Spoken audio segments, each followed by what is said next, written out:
السلام علیکم ورحمۃ اللہ وبرکاتہ۔ اس سے پچھلی ویڈیو میں ہم نے الف سے یا تک سیکھا الحمدللہ، اور میں امید کرتا ہوں کہ آپ نے سیکھ لیا ہوگا، اچھے سے پہچان لیا ہوگا اور اپنے تلفظ کو بھی درست کر لیا ہوگا۔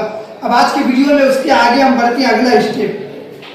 تو یہ جو الف سے یا تک آپ پہچان چکے ہیں، بس آپ کو ایک ورڈ سمجھنا ہے۔ یہ جو اوپر میں لکھا ہوا یہ، اس کو کیا کہتے ہیں؟ اس کو کہتے ہیں زبر۔ کیا کہتے ہیں؟ زبر۔ بولیے زبر۔ ہاں بالکل صحیح، زبر کہتے ہیں۔ تو بس اب آپ کو پڑھنا ہے الف زبر آ۔ ایک دم بھی ٹاننا نہیں ہے، بہت سارے لوگ پڑھتے ہیں الف زبر آ، نہیں، بالکل بھی غلط۔ آپ کو پڑھنا ہے الف زبر آ، با زبر با، تا زبر تا، سا زبر سا، جیم زبر جا۔ جس طرح میں پڑھ رہا ہوں اسی طرح آپ لوگ کو پڑھنا، آپ لوگ بھی دوہراتے رہیے گا۔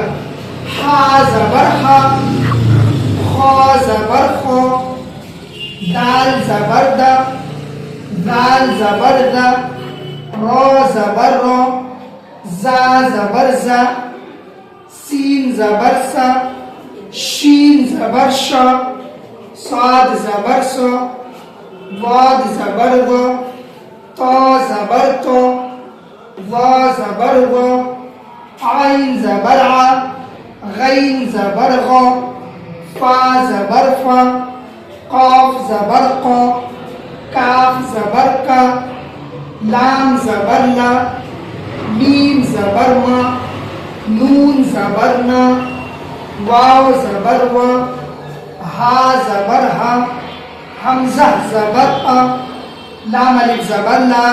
یہاں پر ہلکا کھینچنا، کیوں؟